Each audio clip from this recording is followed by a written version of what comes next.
the words of my mouth and the meditation of my heart be always acceptable to you, O Lord, my rock and my redeemer. Amen. Please be seated. During my first week in college, I met and made a new friend. Renee is a Pittsburgh native, Pittsburgh, Pennsylvania. And that fall, while the colors were still very beautiful, we rode a bus from State College, Pennsylvania to Pittsburgh and spent a week with her family. My parents were big fans of the Pittsburgh Pirates baseball team, and so we had often made the 4.5-hour drive to Pittsburgh in the summertime to see those games. So I was familiar with the sights and sounds of Pittsburgh, Pennsylvania. But during the spring semester, Renee came to my family's home in the Allegheny Mountains of Appalachia. Tioga County, Pennsylvania, my home, is about 25% larger than Tarrant County. Tarrant County has more than 2 million people in it, but Tioga County has 40,000 people. There are fewer people living in Tioga County than claim Wedgwood as their neighborhood.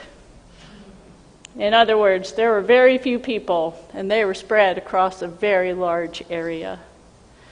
On Friday evening, Renee and I decided to go for a late-night walk.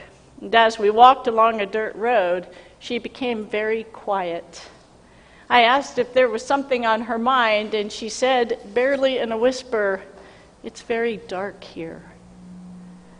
She was unnerved by the darkness, and we had to abandon the walk. For Renee, it wasn't the stuff she could see that troubled her. It was what she imagined the darkness hid from her sight that was really frightening. We are preoccupied by the things that go bump in the night. If you Google shortest day of the year, Google will tell you that December 21st will be the shortest day of 2023. Yet we know that all days in our system of time have the same 24 hours.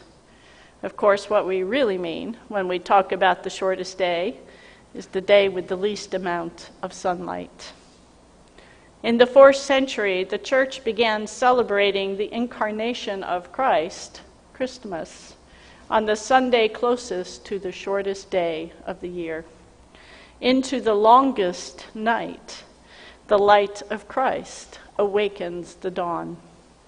Not the dawn of sunshine, the dawn of reawakening to God's presence among us. This is the awakening Advent prepares us to receive.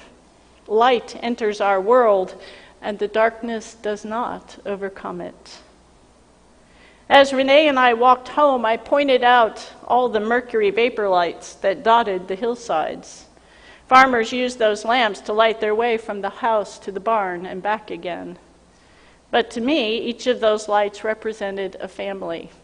The Doan family, the Smiths, the Beards. And all of my life, I have known that I could go to any one of those lights and find help if I needed it. The lights were far too far from our footpath to lighten our path, but they were reassuring to me that I was not alone. For the next few moments, I invite you to pause and wonder, who are the points of light in your life at this moment? And for whom are you a point of light?